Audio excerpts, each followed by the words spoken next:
Okay, gang. We are here with the Makita EA6100P. I just got finished with stage one of the porting of this thing.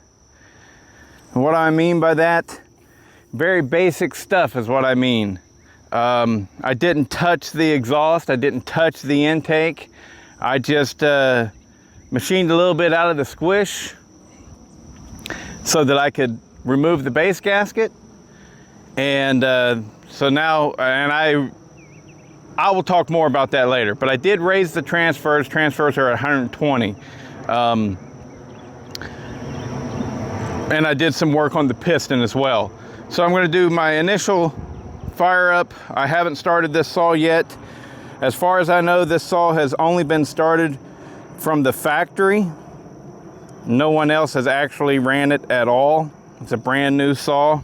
I most definitely have not started it at all. So this will be the first run. I'm gonna tune it in right here, and then I'll do a timed cut over there. And earmuffs.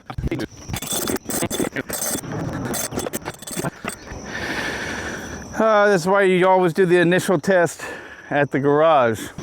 All right, I'm back now. I didn't have the choke hooked up. Got the choke hooked up. She's firing up and running. Now we got to tune her in.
So it's pretty consistently between 12.4 and 12.6, which is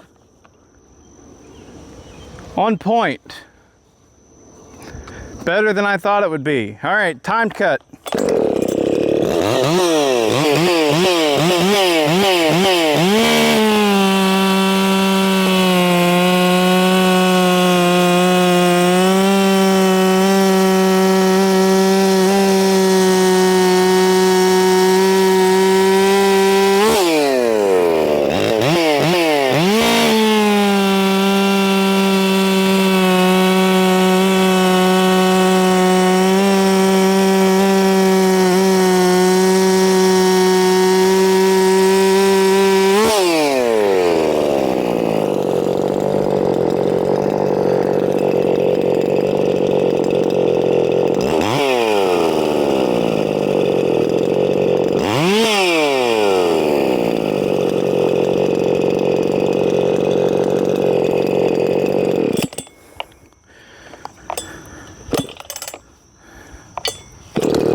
I love the easy starts on these things.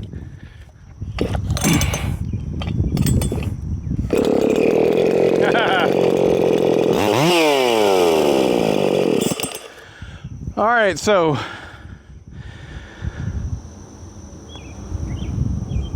I think I'll talk about the port work in the next video. I don't know, shit.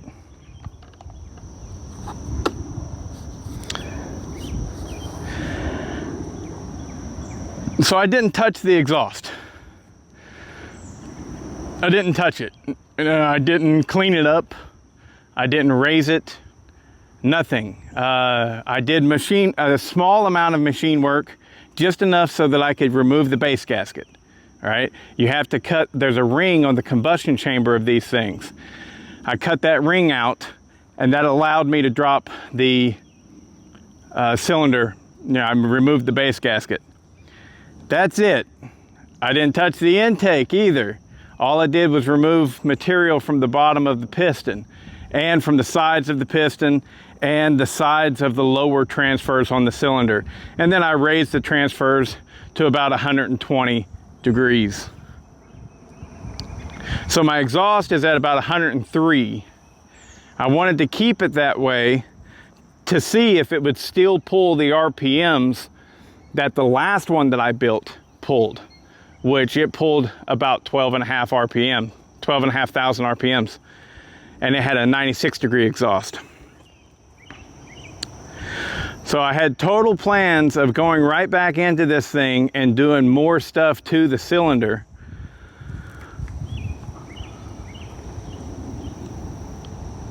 But if it's pulling, I mean, some of those cuts, it was pulling 12,600 RPMs in the cut. And that's what the other one with a 96 degree exhaust roof would do. But this one feels like it's got more torque to it.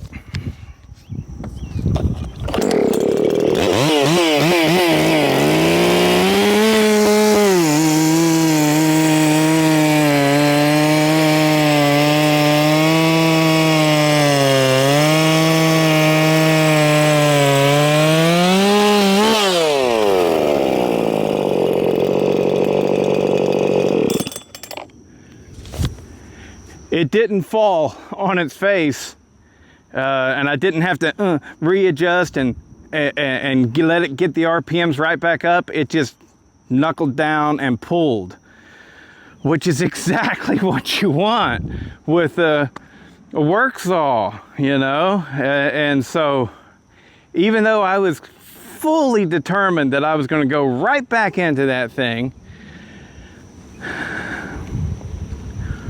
and I was going to do a little bit of work on the intake as well as a little bit of work on the exhaust. But now I think I'm just going to modify the carburetor and see if that gives me any gains right there.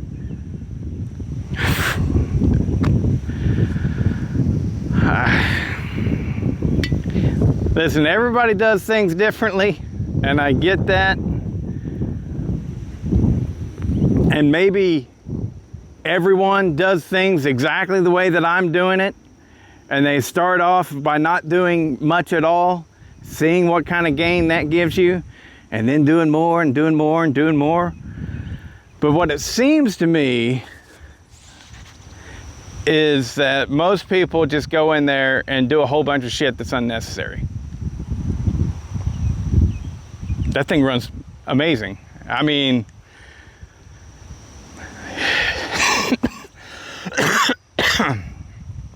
is it going to be as fast as the 562? I don't think so, but according to the RPMs, yeah, the 562 Mark II that I just recently built is pulling 12.3, 12.5 in this cut.